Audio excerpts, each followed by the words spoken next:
July రెండో పక్షానికి వచ్చేశాం. ముందుగా పోసుకున్న వరి నారు నాటుకోవడానికి సిద్ధమవుతుండగా ఆలస్యంగా పోసిన నార్లు ఇంకా పెరుగుదల దశలోనే ఉన్నాయి. అయితే ప్రధాన పొలంలో నాట్లు వేసుకునేటప్పుడు రైతులు పొలం తయారీ, మొక్కల సాంద్రత, ఎరువులు, నీటి యాజమాన్యం వంటి అన్ని శాస్త్రీయ అంశాలను దృష్టిలో ఉంచుకున్నట్లయితే పైరు త్వరగా కుదురుకొని బలంగా ఎదిగి మంచి దిగుబడులను వచ్చే అవకాశం ఉంది.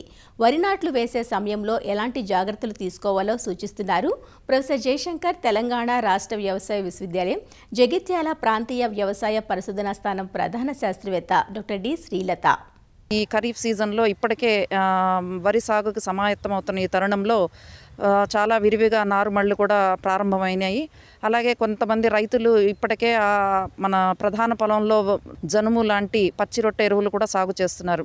ముఖ్యంగా నేను రైతు సోదరులకి చెప్పేది ఏంటంటే, నారుమడి ఇంకా ప్రధాన పొలంలోకి నాటు పెట్టుకోవడానికి సమాయత్తమంత రైతులు మాత్రం నారు పీకే ముందు, ఎందుకంటే గత సంవత్సరం మనం అంతా చూసాము, ఈ స్టెమ్ బోరరు కాండం తొలచు పురుగు ఉధృతి చాలా ఎక్కువగా వచ్చింది రబీ కాలంలో. కనుక తప్పకుండా రైతులు నారు పీకే ముందు 7 రోజుల ముందు 2.5 సెంట్ల నారుమడికి 400 గ్రాములు కార్బోఫిరాన్ 3G గుళికలు ఇసుకలో కలిపి పల్చగా నీరు పెట్టి చల్లిని ఒక 7 రోజులు బాగా నార్మల్లో ఇంకనిచ్చి తర్వాత నారు పీక్కొని ప్రధాన పొలంలో నాటుకున్నట్లయితే మనం ఈ కాండం తొలచు పురుగు ఉధృతిని సమర్థవంతంగా అరికట్టుకోగలుగుతాం. ఇకపోతే రైతులు ఎక్కడైనా కాలువల కింద నీళ్లు విడుదల ఆలస్యం అవుతున్న ప్రాంతాలలో ఇటీవల ఇప్పటికే నారు వేసి ఉన్నట్లయితే ఈ నారు ముదరకుండా మాత్రము పైపాటుగా వేసే నత్రజని ఎరువులను కొంచెం ఆలస్యంగా వేసుకున్నట్లయితే మనకు నారు ముదరకుండా ఉంటుంది.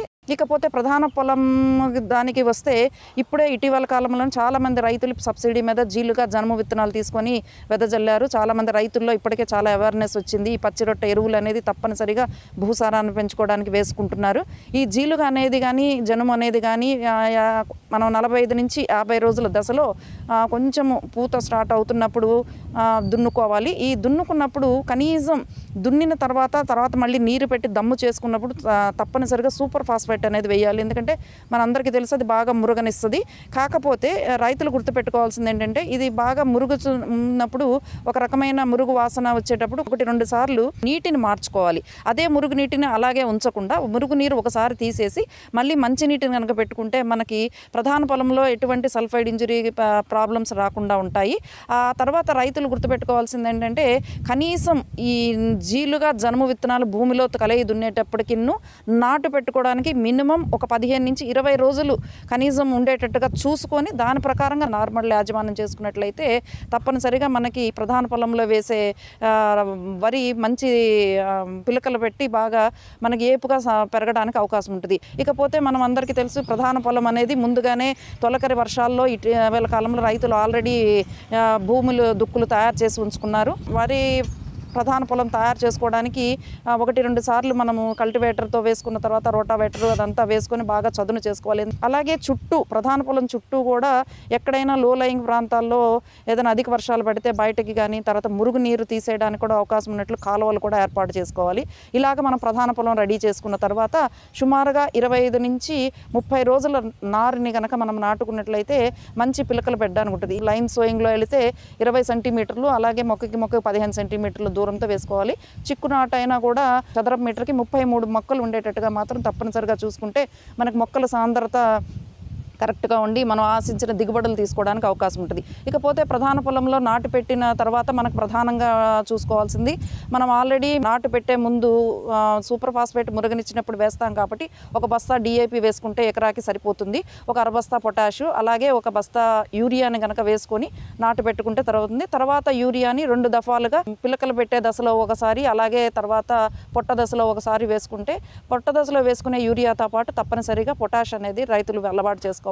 అప్పుడు పొటాషియం కలిపి వేస్తే మనకు గింజ నాణ్యత పెరగడమే కాకుండా వరి మొక్కలు కూడా మన చీడపీడల ఉధృతిని తట్టుకునే శక్తిని కలిగి ఉంటాయి.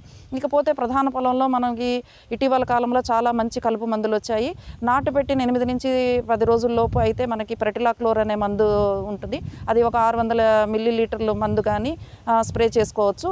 లేదు అంటే బెన్సల్ఫిరాన్, మిథైలాన్, ప్రెటిలాక్లోర్ గుళికలు కూడా ఇటీవల కాలంలో లభ్యమవుతున్నాయి. అవి 4 కిలోల గుళికలు 20 కిలోలు ఇసుకలో కలిపి కూడా వేసుకుంటే మనము 8 నుంచి 10 రోజులు కనీసం 20 రోజుల వరకు కూడా కలుపు ఉధృతిని అరికట్టుకోవచ్చు. ఇకపోతే ఒకవేళ మనము ముందుగా నాటు పెట్టినప్పుడు కలుపు మందులు వేసుకోలేకపోతే పైపాటుగా వేసుకునే కలుపు మందులు కూడా చాలా మంచి కలుపు మందులు వచ్చాయి. మెట్సల్ఫిరాన్ మిథైల్ క్లోరిమ్యూరాన్ అనేది ఆల్మిక్స్ అనే మందు వచ్చింది 8 గ్రాములు ఎకరాకి. లేదు ట్రైమాఫామన్ ఇథాక్సి సల్ఫ్యూరాన్ అనే మందు కౌన్సిల్ యాక్టివ్ అనే నామంతో వస్తుంది మార్కెట్లో. అదైతే 90 గ్రాములు ఎకరాకి 200 లీటర్ నీటిలో కలిపి పిచికారీ చేసుకున్నట్లయితే మనము అన్ని రకాల గడ్డి జాతి కానీ వెడల్పాకుల కలుపు మొక్కల్ని మనం సమర్థవంతంగా అరికట్టుకోవచ్చు. కాకపోతే రైతు సోదరులకి ఈ వరి యాజమాన్యంలో ముఖ్యంగా చెప్పదలుచుకుంది ఏంటంటే ఈ కాంప్లెక్స్ ఎరువులు అనేది పైపాటుగా వేయడం అనేది తగ్గించుకోవాలి. అలాగే సల్ఫేట్ కలిగిన ఎరువులను కూడా వాడకం అనేది కొంచెము తగ్గించుకున్నట్లయితే మనం, ఎందుకంటే గత కాలంలో చూసాము చాలా పొలాల్లో చౌడు బారడం ఒకటి, తర్వాత ఈ సల్ఫైడ్ ఇంజురీ అనే ప్రాబ్లము మనకి లాస్ట్ సీజన్లో రైతులందరూ కూడా చాలామంది ఫేస్ చేశారు. కాబట్టి ఈ సల్ఫేట్ కలిగిన ఫర్టిలైజర్స్ని వీలైనంత వరకు రైతు సోదరులు వేయకుండా, అలాగే ఈ కాంప్లెక్స్ ఎరువులు కూడా పైపాటుగా వేయకుండా సూటి ఎరువులైన యూరియాని పొటాషియం వాడుకున్నట్లయితే సల్ఫైడ్ ఇంజురీ లాంటివన్నిటిని కూడా మనం కొంచెం అరికట్టుకొని మంచి దిగుబడులు తీయడానికి ఆస్కారం ఉంటుందండి.